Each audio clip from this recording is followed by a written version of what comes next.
So the market lifted by about 200 points, but still, you know, in the 20,000 points region. And there's lots of concern right now that at these levels, investors are definitely not going to come back from abroad. Thank you, Lerato. I think to the contrary, the fact that the market has seen so much attrition, so many price slides, has uncovered uncommon value, particularly amongst choice blue chips. And that in itself will attract first the local institutional investors and then the international fund managers and their ilk. Funso, the issue here is that just in the last week alone, the market has declined 1.8%. Experts are saying it's a liquidity issue mainly in Nigeria. It's not the fundamentals of companies, it's not the reform process, it's liquidity. What needs to be done to fix this? I think it's the liquidity issue will be sorted out by the fundamentals. The fundamentals will create trigger points and catalyze certain value hunters, if you will.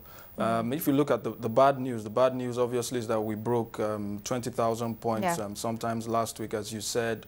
Thankfully, that has been somewhat reversed. We broke $40 billion in overall market value.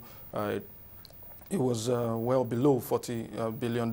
We were also well below 6.5 trillion naira. However, what will happen is that people will look at individual performing stocks and realize that when you have performances like that of First Bank or indeed in the real sector, stocks like flour mills, Guinness, and the like, Okomu oil. Everyone is talking about agriculture, but Okomu oil, the leading agricultural concern, is trading at a trailing PE that is below 3.5 times. So people will look at that, money will be unlocked and channeled to these stocks, and that will bring about an upward correction. I have little doubt about it. Indeed, I believe if you look at trading averages, the value average, we've seen a troughing in September where trading averages were well below 1.6 billion per day, and we're back above the 2.3, 2.4 billion average for the month of October. So Funso, what do you make of reports that some stockbrokers have actually petitioned the finance minister to come up with a bailout for the capital markets in general? Do you think she should consider this proposal, she'll react, and that the market needs it?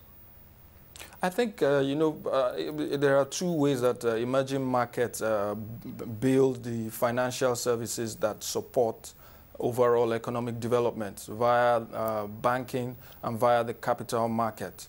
But these do not have to be mutually exclusive. What has happened is that there's possibly been a skew when it comes to overall sort of robust strategic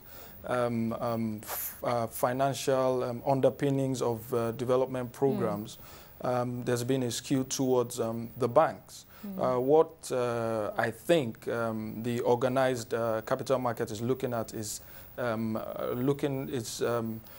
trying to situate the capital market in a situation where it is ready to support long-term infrastructure development as well as the sort of mid-term fortunes of individual banks, companies, and the like.